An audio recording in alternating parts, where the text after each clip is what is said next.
Hey guys, I have Ed Rodriguez here from Traffic Routes. How are you, Ed? How's it going, Dino? Thanks So for tell having us a me. little bit about Traffic Routes. So what Traffic Routes is, we're a digital ad network. We built marketing technology to be able to service the cannabis industry. We are cannabis, CBD friendly. Essentially, we're helping out, you know, not just cannabis and CBD companies, but companies that have issues with advertising. I'm sure a lot of people understand that, there's a lot of roadblocks in general for cannabis and, with from retail or anything. And obviously there's roadblocks in marketing. So we built marketing technology that's able to segment ads and connect with the digital audience and provide you all the cool details and data that you will have available to you through, through mainstream sources like Google. Yeah, most definitely. We met when I spoke at a CBD convention about branding and marketing. Yeah. And immediately afterwards, we started talking, and we felt like we think the same about marketing and advertising. And since both of us work with different clients in the cannabis industry, we actually started working together, and I use Traffic Routes platform to promote and market some of my cannabis clients. So what are the problems that cannabis businesses see in advertising, and how Traffic Routes help them? And even if we're not talking specifically about Traffic Routes, what would you tell businesses that actually do want to market and do want to advertise their cannabis businesses? Well, I think in general, like I said, to where do you start off is, I think, and it's a conversation that we've probably had, many times already, is having some kind of strategy, is having something ready that you want to have in mind. And so, obviously, coming into the cannabis industry, a lot of the times, if you're new to the cannabis industry, maybe you have a certain strategy that then you figure out doesn't work because of regulations and roadblocks. So I think that's initially trying to establish something to say, like, this is what we want to get, and how do we get there. So that's where we would come in and say, I never we do have a platform, but I never preach to anybody to just use this as their sole advertising avenue, because you want to have different pieces in place to make it work. So it's a piece of the puzzle. So So you I say definitely. that so you say that the first thing is kind of have a goal of what you want to achieve. Yeah, even And if it's a very high level goal to say, hey, we want, if you're, say, a recreational product, and you're only on dispensary shelves, you can't sell online, then you're going to say, hey, well, we definitely need to create some brand awareness, and we definitely need to create more education and just drive people, whether it's also driving, along with brand awareness, is driving leads, and just driving people to, sign up for your email list, just, get to know you more, follow you on social media, whatever that may be. Even if it's that's organic, that you just want to kind of create content around that, you want to have a some type of goal, and then kind of figure out from there which directions you want to go to be able to get to that goal.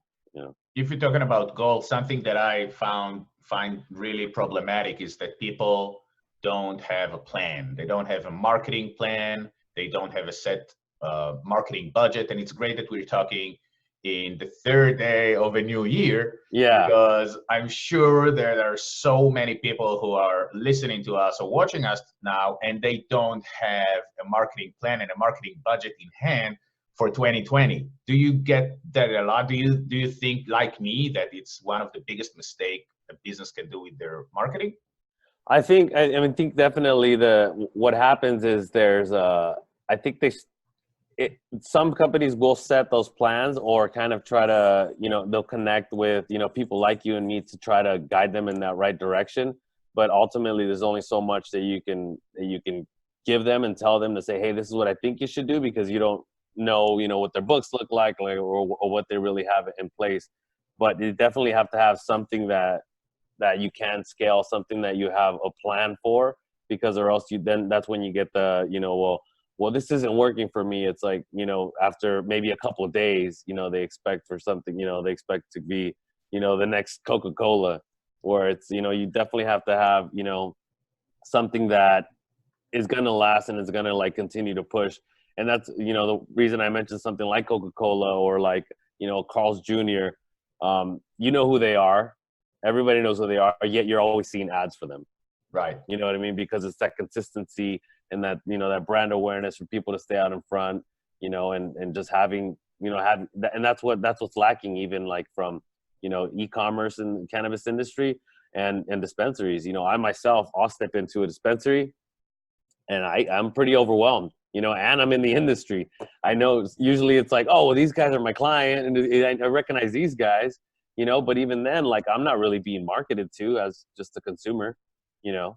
I So don't really. what are the biggest tips that you can give to cannabis businesses out there? I would say that biggest thing, just because of, you know, the way that everything's structured and how new everything is the first thing I always say is education right now. Education is a huge deal. Not only education on what's going on within the cannabis industry, but educating people about your product. You know, there's a lot of products out there that, you know, you see a vape pen and you see, you know, one that's a pen, one that's a square, one that's a, you know, a giant, you know, vape kind of, you know, cartridge with a big battery. And so people don't know, you know, what would be the benefit of using one over the other, or, you know, what does this do? And more, I think I think it's changing, but what I've noticed is that the education in the cannabis industry was very, very, I would say recreational, and, you know, talking to people about terpenes and, you know, isolate and distillate, Yeah. and a lot of the times people's eyes just glaze over because they're, you know, it's too much information. Yeah, You know? not everyone's a stoner. Yeah, and so it's that's why you see things like, you know, the ones that are now that are, hey, I'm just looking to go to sleep. You know, like what's gonna put me to sleep? And some people just want that, like, you know, simple product that's gonna just help them. And hey, this works for me. It's what I'm looking for. I just want to go to sleep.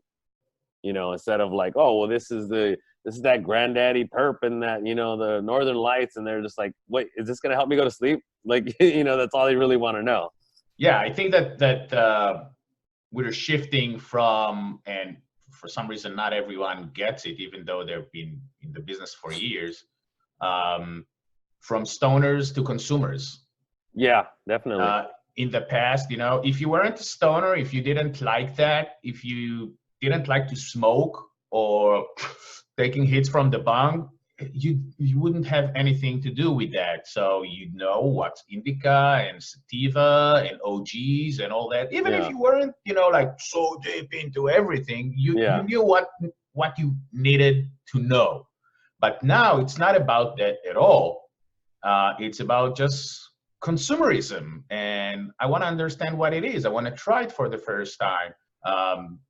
Part of the, well, it's going down a little bit, but I think that part of the whole growth is that a lot of people, regular Joes and Jeanettes, are trying it for the first time. And they're trying vaping, they're trying smoking, they're trying edibles, they're trying topicals, they're trying infused beer, chocolate, whatever it is.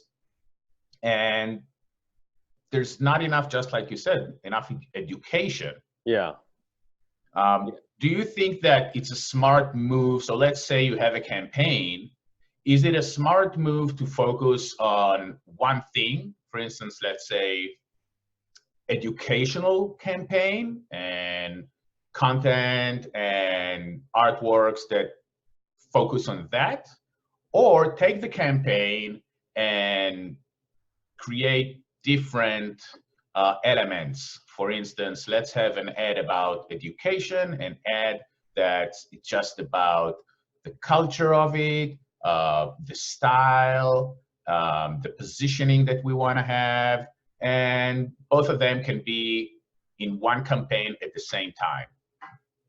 What I usually preach is, and it depends on where you are within that process and what you know about your ideal client, and, you know, what your goals are as well. Like we mentioned, if you want to say, hey, you know, at the beginning of the year, let's focus on education, then I would say, yeah, have different ads within a campaign that are focused on education.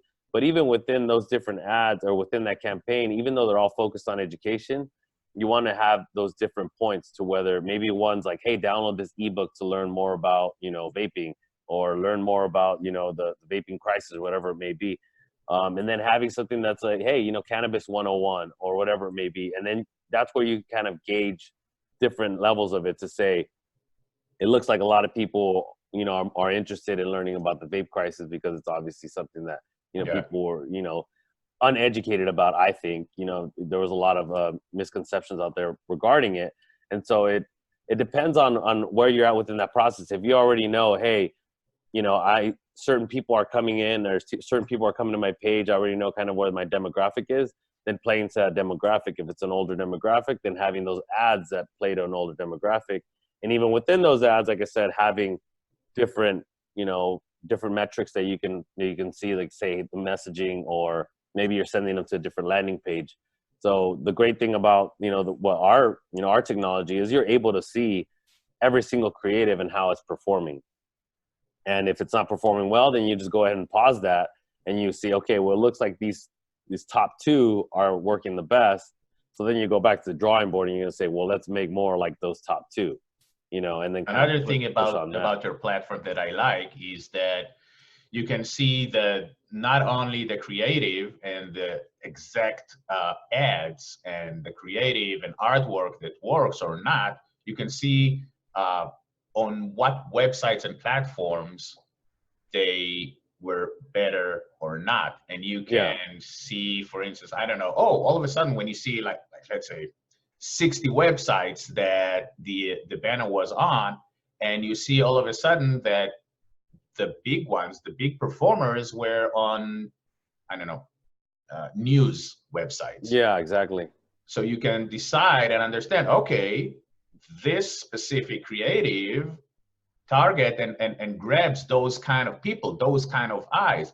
So if they clicked, maybe this is where I need to focus. Or and then switching it around that as well to kind of see, hey, I'm getting people, because I think that since it's so new, CBD and everything, I think there's a lot of misconceptions of people that say, well, our product is tailored towards this audience, like a certain audience, and then they put it out and they're like, well, I don't want to be on that site and I don't want to be on this site. It's like, well, I'm looking at your data and it looks like you're doing great on those sites. It's like, well, it doesn't align with what we want. Well, I get it. You have maybe a brand that something specific that you're looking for, but I wouldn't argue with people that are interested in your product, to say like, well, that's not our demographic. It's like, well, they're interested in your product. So it seems like they're part of your demographic to some extent, like don't alienate them because you only want to sell to millennials or whatever it may be. It's like, just because you wanna. So it brings us to, do you see like a specific set of mistakes that advertisers are doing? I would say that's a big mistake is like I said, alienating their client and kind of not being a little bit more open to marketing towards new clients and finding different people out there, because even like a lot of the times I usually, and I'm a victim of, not a victim, but I also do it too, where I say like, oh well, like, and we were mentioning earlier, like the stoners, but even the stoner, like, he can, go and like sprain his ankle and need some CBD cream. And you know what I mean? He's probably an easier guy to market to say, hey, use it on, your elbow, whatever it may be, or your ankle. Right. And so having the products that actually appeal to them, that are, very, very basic and very not so like, when I go and I buy Vapo Rub, I'm not thinking, oh, this is for men or this is for women. It's just Vapo Rub. It's just, you know what I mean? Or Icy Hot. It's just Icy Hot. It's not, sure, there's certain products that you within the Icy Hot that are like, oh, if, for the athlete in your back or whatever. And, so there's a little bit within that, but that main product of like, it's just the balm. It's like, hey, this balm is for relief, and, anybody can use it. And that's where, like I mentioned, that's a big mistake, is trying to alienate and trying to be very niche for a product that isn't so niche. You know what I mean? Everybody has joint pain at one point or another, or an injury. So it's not that niche. You know what I mean? It's I think that now, and it's not only in cannabis, it's all over, the whole idea of demographics. Yeah. Okay, this is this is the age, this is the gender, this is the area, when it's not about that. It's about the reason why. It's about psychographics.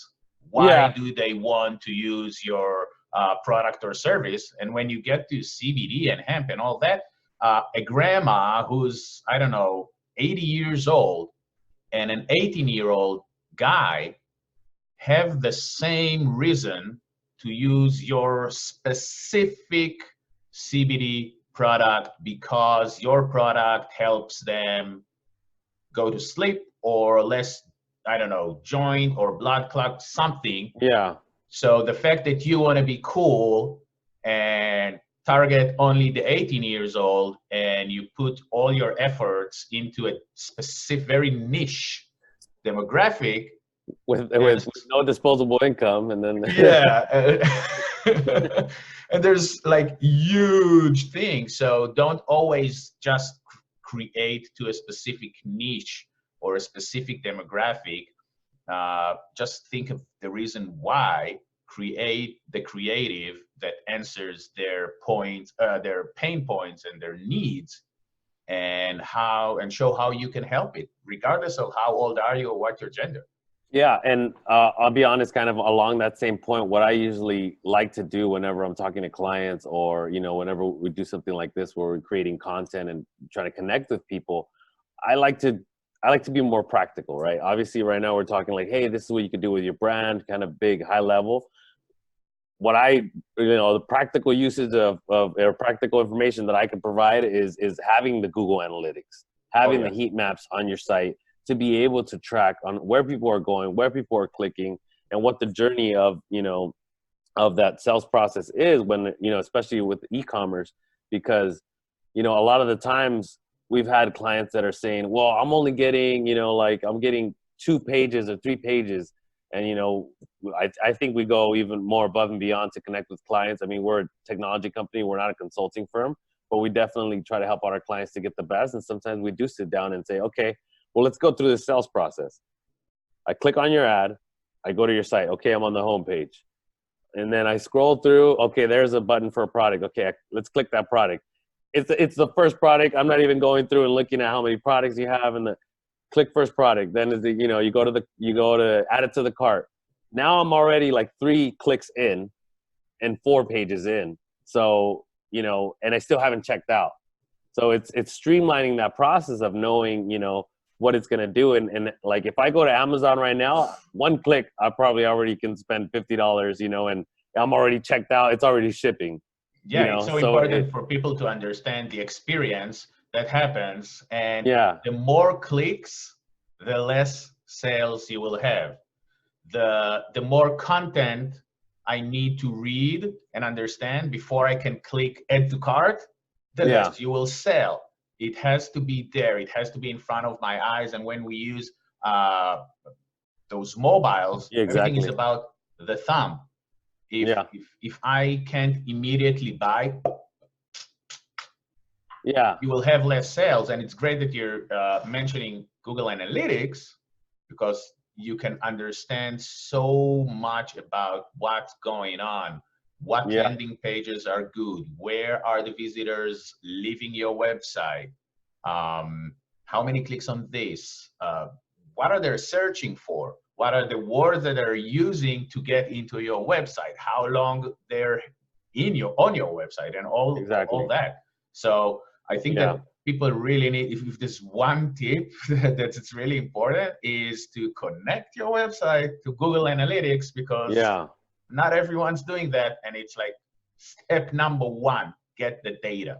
Yeah. And on that same kind of vein, it's like, yes, you want to get people to purchase, but some of the times you do have to create, like that informational content where you just want to kind of give value to people, so they continue to, to go to your brand and to engage with your content, to where it's not always the sale. You know what I mean? A lot of the times you could just be wanting leads. That's the metric that you're looking for. It's not necessarily the sale.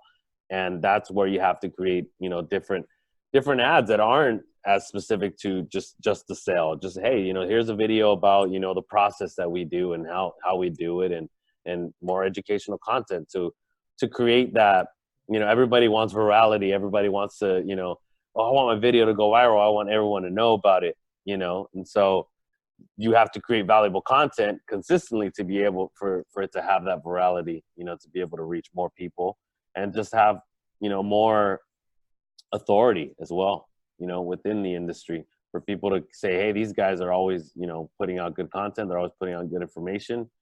And to some extent these days, it's not as, it's not before when you could like, you know, just sell somebody right off the bat. It's like, you know, it's like you have to provide value because there's so much information on the internet for them to go and search, you know, and say, okay, let's see, you know, what other people have products like this. They could see within, you know, 2 seconds a product that compares exactly to yours. So it's competitive. So that's why you got to have, you know, enough information for people for Yeah, them to make that decision. You have to offer more than the product. I think people are so in love with their product that they just don't think there's anything else with the competition. They're like, oh, but ours is the best. Yeah, but you're the only one who cares that yours is the best, because Yeah. the power is not with you. The power is with the consumer, and the Yeah. consumer can get so many of the same. So the question is why they should use yours. So Exactly. And it's I all think, about the value that you will, supply. yeah. And I think a big issue within the cannabis industry is, you know, for the longest time, essentially it sold itself. You know, people just wanted to get, you know, I use cannabis because it's the proper term, but in those times, people just wanted to get some weed. You know, Yeah. like where can I get weed? That's it. You know, and now it's like, well, what makes your weed any different from this guy's weed? It's the same strain, and as a matter of fact, it's from the same grower. Yeah. So why would I buy it from you or him? Where like, you know, another issue is I would jump on there is the taxes. Well, why don't I just go straight to the grower? This guy grows the same weed in his backyard. I'll just go to him. And that's where it creates that problem, right? Of like regulation and taxes and all this stuff, which is helping the black market, you know, Yeah. and that's where like, oh, well, we have all this same stuff. Let's just sell it, you know, because it sells itself. But when you're saying, hey, you know what, we have a location, it's safe, you know, we take care of you, you know, you have programs in place at our dispensary, we make sure everything's been tested, you know, and that's where you kind of give people that ease of mind, you know what I mean? It's like going to a nice restaurant or we're going to a food truck. The food truck, a lot of food trucks are really good, but you're also rolling the dice on like, you know, what if it's not, or what, you know, I hope everything's up to code. And so, you know, that's where you kind of, you know, And you have that peace of and mind, with you know? advertising, with smart advertising, when you do things well, you can even elevate that and go to the next level. Because if you go to a specific kind of restaurants, or if you go to trucks, it says something about you. You see Yeah. yourself as XYZ, and you want other people to see you as that. When you Yeah. go to specific, let's say, oh no, I do only Michelin stars restaurants, that means something about you. You're portraying yourself in a specific way. Or no, I smoke only OG. Yeah. Why you say that? Because you want people to think something about you and to see you as a very specific individual. So in your advertising and marketing, you can talk about all those benefits and the features and everything, and you can take it sometimes even up a notch to raise above the competition and think and promote intangible things. Like this will help you see yourself and show yourself as a specific thing. And that's where the whole branding comes in and the whole identity. If you use a font that is very clean and classy, that means that your product is clean and classy, and it's focused and targeted at very affluent people. You can Yeah. create vapes like an amazing, like brass knuckles, with a very, very specific identity that they're not targeting people from Beverly Hills. They're targeting other people who are more about coolness, about the hood, and about that. So Yeah. you have everything. It's not only that the features and why us? Because we are XYZ, but tap into something intangible inside the personality. Yeah, I mean it's lifestyle, you know. It's Exactly. lifestyle and figuring out, you know, where those consumers are for you and who you actually want to reach. Which I think is some brands are doing a good job at kind of, you know, positioning themselves within that. I know that it's definitely need the capital to be able to kind of maintain, to be able to continue to grow something, you know, more long term. But a lot of brands are kind of doing that and having that, you know, that lifestyle attachment to their brand, and which I usually make the example, which is a lot of the advertising guidelines, stuff like that, are based off of tobacco and like alcohol for cannabis. And I always make that kind of, you know, connection of like, you know, when you see an alcohol ad, which is obviously in regulations, you can't see consumption. You know, they can't show consumption of the product the same as cannabis. But you see plenty of alcohol ads and they don't sell you the, you know, they don't sell you the Bud Light. They sell you the lifestyle. Or, Exactly. you know, hey, grab a couple buds with your friends. You know what I mean? And it's more about the friendships that you have as opposed to, you know, the actual, you know, product that you're using. You know, Yeah, you know, I love Jack Daniel's whiskey before I drank one sip of the whiskey. yeah, Forget about the fact that Jack Daniels and I are really good friends now for so many years. yeah, But you know, it's all about branding. It's all about the lifestyle and less about the product itself. Um, well, I have last question, and okay, it's about business in general. okay. If there would be only one tip that you can give someone that watches us or listen to us about business, um, about one business tip that you can give someone, what would it be?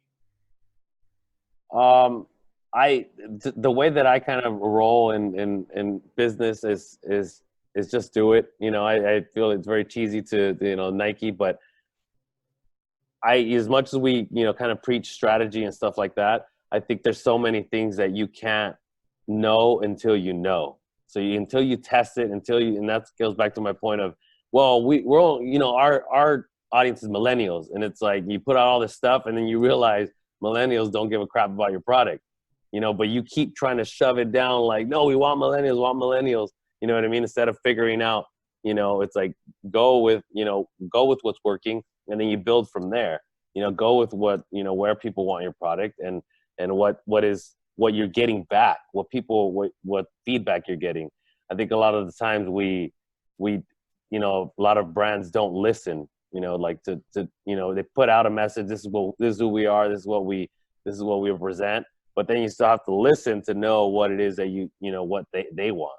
You know what I mean? A lot of the times it's very ego driven of like, well, we have the best CBD. You might, you know, or you might have the best, you know, best dispensary in town, but you know, people don't know that, and you have to figure out how to get there. You know what I mean? Because a lot of the times what happens is maybe you're the best dispensary, but you know, the dispensary, you know, 2 miles away has way better marketing. And Yeah, they end up getting people in the door because they're pushing marketing dollars and they're willing to invest in marketing. And that's a big thing, is I think a lot of companies put marketing on like the back burner, or trying to, you know, hey, let's hire, you know, Cindy over there. She's on Twitter, right? Like, it's like, that's not, you know what I mean? They need to hire somebody like Dino that's like, hey man, like I've seen this, I've seen that. I've worked with different brands to know what the, you know, different strategies, as opposed to just, you know, hey, I know how to, you know, write a couple blogs that I can put you up, but like yeah. having something that's more I structured, you like how know? you talked about listening and how you need to listen to what's going on, and it reminded me when I worked on public relations with Levi's back in the Yeah. late 90s. Yeah, I'm so old. And you know, Levi's is one of the biggest brands in the world, like really one of the biggest brands in the world. Everybody knows it, like all around the world. It doesn't matter who you are, everybody knows Levi's. So they are huge, but back in the late 90s, it was really depressing, you know, working there. The vibe was so down because nothing worked. The brand just dropped. Like, Yeah. wow, it was crazy. And the late 90s was a very specific time in culture when culture started to change and the way we look at culture started changing. And it's with internet and clubbing and all of that. And Levi's didn't listen. Levi's Yeah. were like, that's who we are. That's you know, how we market ourselves. These are the clothing that we design, while everybody were totally in another direction. And it really, really, really hurt Levi's. It took Yeah. them a long time to go back and understand that you have to listen. It doesn't matter how big you are. It doesn't matter if you think that you have the best product in town. If you Yeah. don't listen, it will never, never, never work. And you can see Yeah. it time and time again. It doesn't matter what market you are. You have to listen. You have to check. You have to try. You have to A/B testing. If we're talking about advertising and Yeah, marketing, exactly. you have to A/B testing. You have to see what works and what not.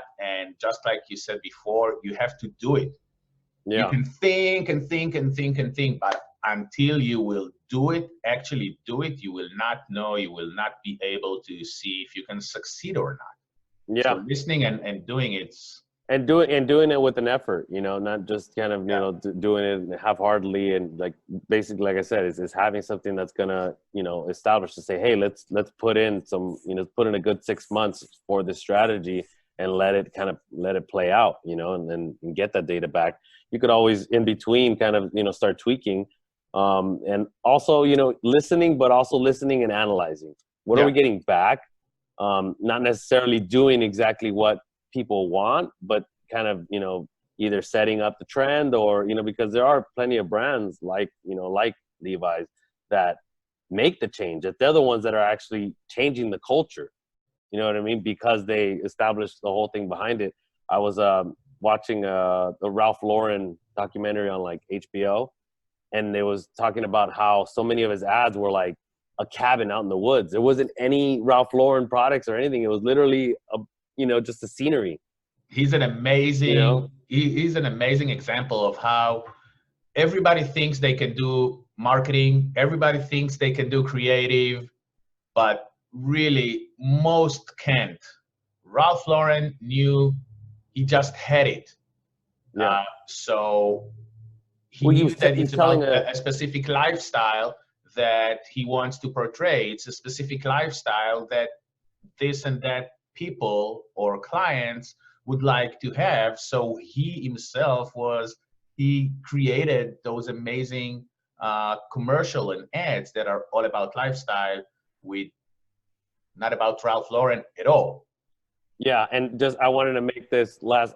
Did you mention your Levi story? I previously was in the entertainment industry, and I think that's why, you know, I've always been really good within marketing, because at the end of the day, marketing is storytelling, and you want to paint a picture, right? Paint a picture of what like back to like lifestyle and everything, and you know that like the Hollywood sign you have on the wall. You know what I mean? It's like people. You say Hollywood, people think, you know, immediately like a certain lifestyle, and you know, I always tell people, "Oh, you're so Hollywood," you know, like as a joke. And it's literally just the name of the town, right? But it's got a whole connotation, and then it's something that it makes you, you know, think as soon as you hear it, you know, and that's kind It's of funny you having that. say that, the Hollywood. You know, I ride. I'm a biker, Yeah, so a lot of every time I'm going to, you know, a huge camping or a bikers party or whatever, and people know me, Dino H. Carter, all of the bikers think that the H is for Hollywood Hollywood. because I live in Hollywood and I'm such Hollywood. Hey, Yeah, here's Hollywood's coming. yeah. No, yeah, and there you go. It's like, oh, you're the LA guy, right? You're the Yeah.